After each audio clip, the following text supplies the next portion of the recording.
We again welcome you to the program Know Yourself. This channel has solely been designed to help us live peacefully in our relationship. The last time that we met, we were talking about signs of a weak or unhealthy relationship or marriage.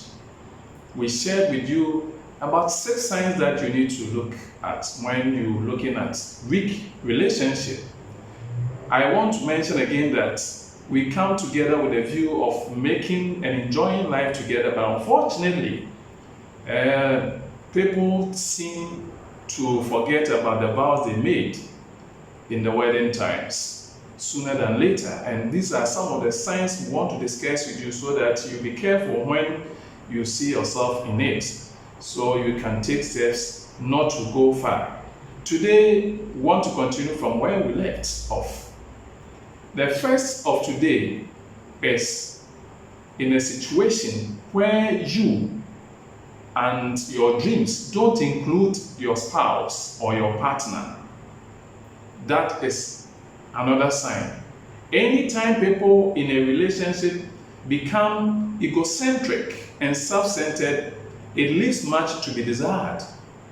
Your dreams of life do not include your partner. Daydreaming about how your life will be without your spouse is the first step toward the marriage falling apart.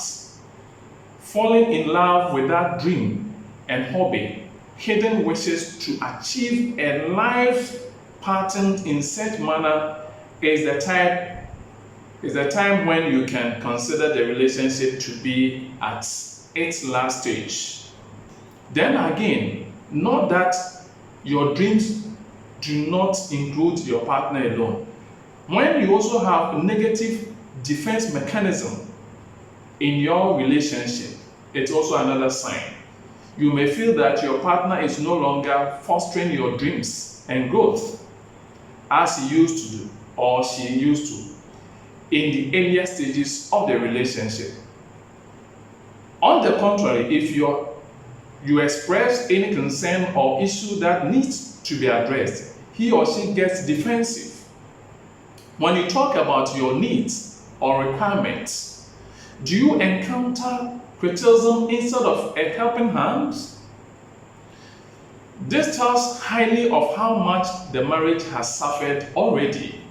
If all you or your partner do is become defensive about yourself while trying to diffuse a dangerous situation, be sure that the marriage is headed to a downfall. So be careful. Then, not compromising on wants and needs. We all have our needs and our wants. If you are in a relationship and you come to a stage where there's no compromise on wants and needs, it's also one of the signs. The lifelong saga of compromises and sacrifices that a marriage is maybe the first thing one learns about it. A major part of the couple's life entails them to fulfill the need of their partner besides taking care of your needs. But the refusal of a partner to realize and deliver the need of the other brings mayhem to the marriage. It may be time, some kind of help or affection that your spouse is expecting from you, not any big thing. The failure to accomplish them continuously would eventually lead to your partner's frustration and an emotional outburst. If this stress is not catered to and the couple does not reconnect, it may cause a failed wedlock. Then again, you are in a relationship and one spouse engages in infidelity. It's also a sign that something is wrong somewhere. What is bringing about that? Cheating is not necessarily a sign that your marriage is over. I just want you to take it from me. But it is a different sign of a failed marriage. However, for many couples, it has turned out to be beneficial as it made the relationship even stronger, of course, after a confrontation. Others have lived through the marriage even after knowing that their spouse is unfaithful. If you can recover from the difficulty and still remain together, the marriage may last, but there is a fear that regret may haunt you in the future. But there are ones who have a problem with being faithful and cannot remain committed to one partner for long. That is what we are referring to. That is a problem that cannot be fixed and is likely to prove catastrophic for your marriage. That person hasn't got the desire to stop anywhere. The desire is to cheat and cheat and cheat and cheat. If that happens, then I bet you the relationship will definitely end sooner than later. Another sign of a weak marriage is an unfaithful spouse who keeps an ex-lover as a friend. As indicated in my presentation, ending a relationship involving adultery may not be all that one needs to be worried about. If your spouse has been unfaithful and if he or she still remains and maintains a friendly relationship with the one with whom he or she had cheated on you, you need to be worried.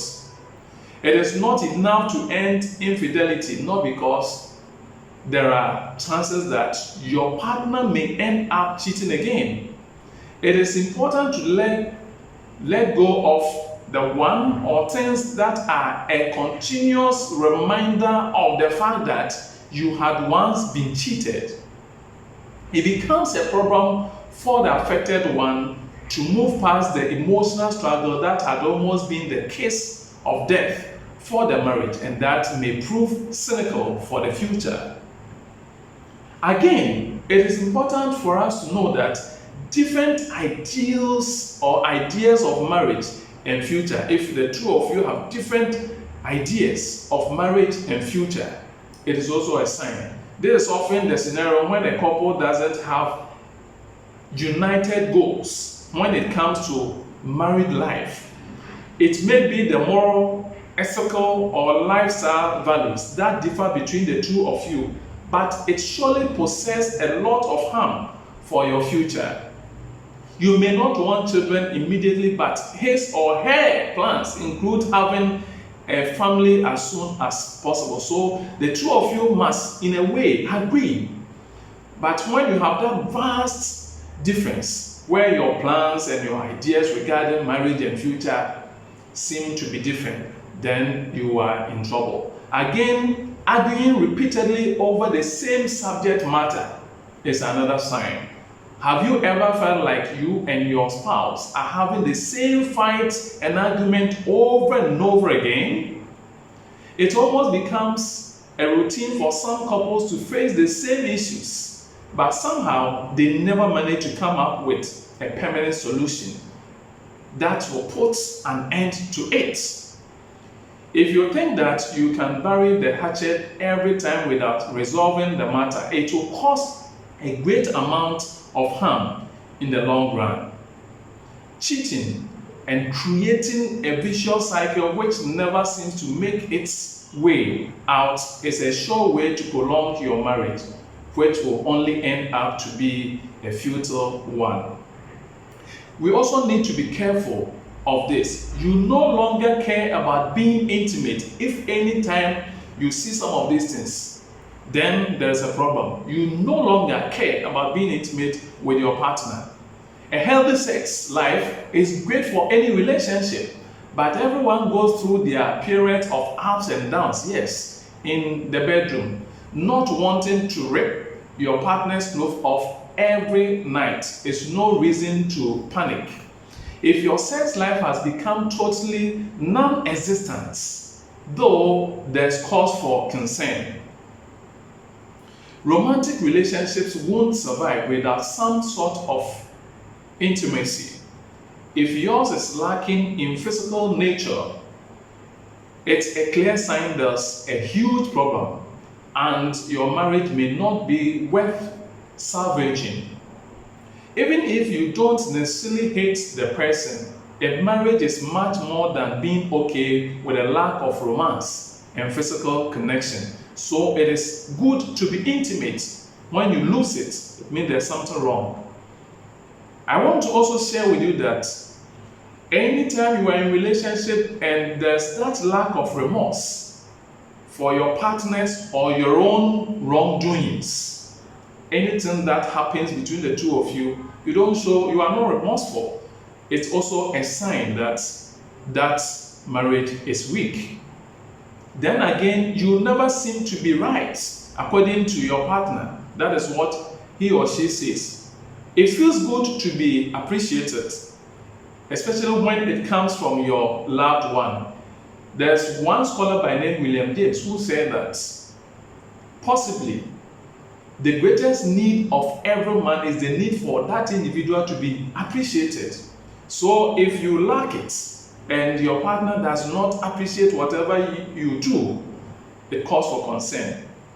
But has it been years for you that you've not heard any positive comment from your partner? Every in the day to day task, let alone a compliment. When criticism takes over compliments, one starts nursing hatred, possibly secretly for the other person. The submissive one often remains intimidated and feels afraid or thinks several times before saying something or sharing a thought. I want us to know that love, trust, and faith are not the only things that a marriage stands on. There is a lot more to a marriage than the stereotypical concept of it. To give your marriage another chance is always a good idea. After all, it is a matter of spending the rest of your life with the one you love. But when matters go out of hand and the signs tell you, as I've discussed with you, obviously things are not working out for you, especially what we have talked about today, you need to look at and then seek early help before it gets out of hand. I am sure that if we are able to look out for some of these signs, we'll be able to save our marriages sooner than later. We again want to thank you so much for your time, and we thank you for your series of comments and questions that reaches us all the time. We therefore entertain more comments from you. Thank you so much. Bye-bye.